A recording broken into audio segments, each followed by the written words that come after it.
पूर्व मुख्यमंत्री ओम प्रकाश चौटाला ने कहा था कि राज और खाज अपने अच्छे लग गए हैं।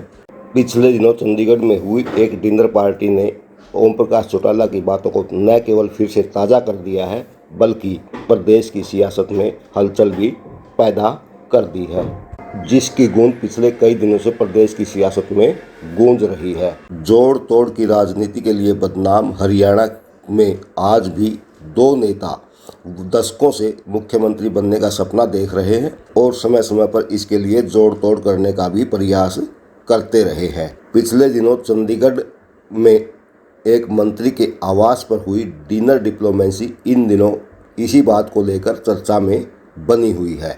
नमस्कार, आज हम बात करते हैं हरियाणा के उन दो नेताओं की जो दशकों से मुख्यमंत्री बनने का सपना देखते रहे हैं, परंतु उनका यह सपना आज तक पूरा नहीं हो पाया। दक्षिणी हरियाणा के रेवाड़ी से राव इंद्रजीत सिंह और मध्य हरियाणा के जाटलैंड जींद से चौधरी वीरेंद्र सिंह वर्षों से मुख्यमंत्री बनने का सपना देखते आ रहे हैं। अपने इसी सपने को पूरा करने के लिए दोनों कांग्रेस छोड़कर 2014 में पहली बार प्रदेश में अकेले चुनाव लड़ रही भाजपा में शामिल हुए। मोदी के नेतृत्व में केंद्र में सरकार बना चुकी भाजपा को प्रदेश में भी पूर्ण बहुमत मिला और भाजपा ने पहली बार करनाल से विधायक चुने गए मनोहर लाल खट्टर मुख्यमंत्री बनाकर दोनों नेताओं के सपनों पर पानी फेर दिया। भाजपा ने राव इंद्रजीत सिंह और वीरेंद्र सिंह के राजनीतिक कद का ख्याल रखते हुए दोनों नेताओं को पूरा मान सम्मान देते हुए मोदी कैबिनेट में स्थान दिया। गुरुग्राम से सांसद बने राव इंद्रजीत सिंह को राज्य मंत्री और बिना चुनाव लड़े वीरेंद्र सिंह को सीधे मोदी कैबिनेट में कैबिनेट मंत्री का दर्जा दिया। बावजूद इसके दोनों नेताओं के मन से कभी भी मुख्यमंत्री बनने का सपना दूर नहीं हो पाया और समय समय पर उनके शब्दों में इसकी कसक देखने को मिलती रही। खुद केंद्र में कैबिनेट मंत्री बने और पत्नी को विधायक और बेटे को सांसद बनाने के बाद भी भाजपा में रहते हुए वीरेंद्र सिंह को मुख्यमंत्री बनने का सपना पूरा होता नहीं दिख रहा था। इसलिए उन्होंने 2025 के चुनाव से पहले भाजपा छोड़कर पुणे कांग्रेस में वापसी कर ली।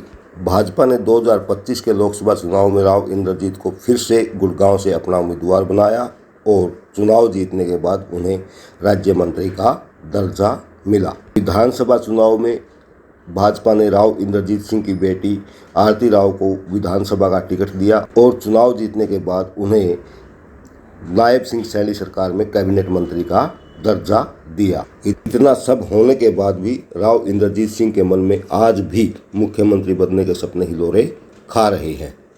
अपनी इसी लालसा को पूरी करने के लिए राव इंद्रजीत सिंह ने एक बार फिर भाजपा पर दबाव बनाने की रणनीति बनाई। इसके लिए उन्होंने कैबिनेट मंत्री अपनी बेटी आरती राव के चंडीगढ़ आवास पर एक डिनर पार्टी रखी। राव इंद्रजीत की डिनर डिप्लोमेसी में दक्षिणी हरियाणा के 11 बीजेपी और 1 कांग्रेस 12 विधायक शामिल। डिनर डिप्लोमेसी की बात लीक होते ही प्रदेश की सियासत में हड़कंप मच गया। बाप बेटी की डिनर डिप्लोमेसी से चंडीगढ़ से दिल्ली तक पार्टी में खलबली मच गई हुए। आपको बता दें कि बेटी को पहले विधानसभा और फिर हरियाणा कैबिनेट में शामिल करवाने के बाद भी राव इंद्रजीत सिंह की नज़र आज भी सीएम की कुर्सी पर टिकी हुई है। जब से दक्षिणी हरियाणा के 11 बीजेपी और 1 कांग्रेस विधायक राव इंद्रजीत सिंह की डिनर पार्टी में शामिल हुए हैं, भाजपा सरकार में हलचल मची हुई है।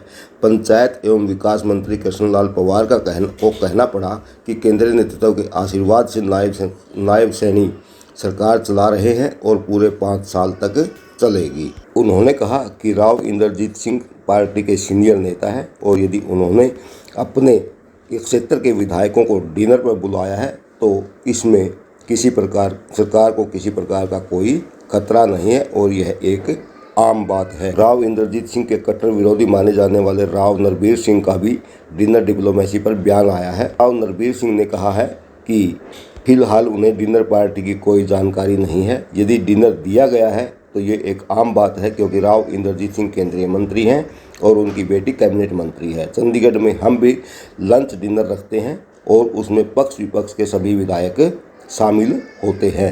आरती राव के आवास पर राव इंद्रजीत सिंह द्वारा दी गई डिनर पार्टी के राजनीतिक मायने निकालना बिल्कुल गलत है। राव नरबीर सिंह ने कहा कि यदि उन्हें भी डिनर पार्टी का न्योता मिलता तो शायद वह भी उसमें शामिल होते और इससे सरकार पर किसी प्रकार का कोई खतरा नहीं है।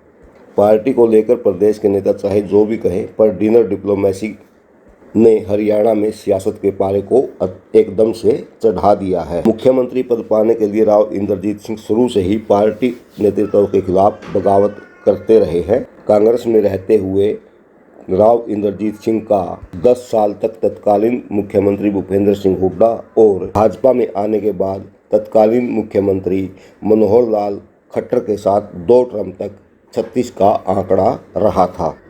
मनोहर लाल खट्टर को हटाकर ओबीसी चेहरे नायब सिंह सैनी को मुख्यमंत्री बनाने से यह कयास लगाए जा रहे थे कि शायद राव इंद्रजीत सिंह अब अपनी इस लालसा को छोड़ दे। इसकी मुख्य वजह उनकी बेटी को कैबिनेट में शामिल करना भी माना जा रहा था, परंतु अचानक राव इंद्रजीत सिंह ने पहले रेवाड़ी में आयोजित धन्यवाद रैली में मुख्यमंत्री को खरी खरी सुनाई और अब चंडीगढ़ में डिनर पार्टी आयोजित कर एक बार फिर प्रदेश के पुराने सियासी खेल को खेलना शुरू कर दिया है। अब देखना यह होगा कि राव इंद्रजीत सिंह की डिनर डिप्लोमेसी की बेटी आरती राव की सैनी कैबिनेट से छुट्टी करवाएगी या फिर राव की पावर सैनी की कुर्सी छीनेगी।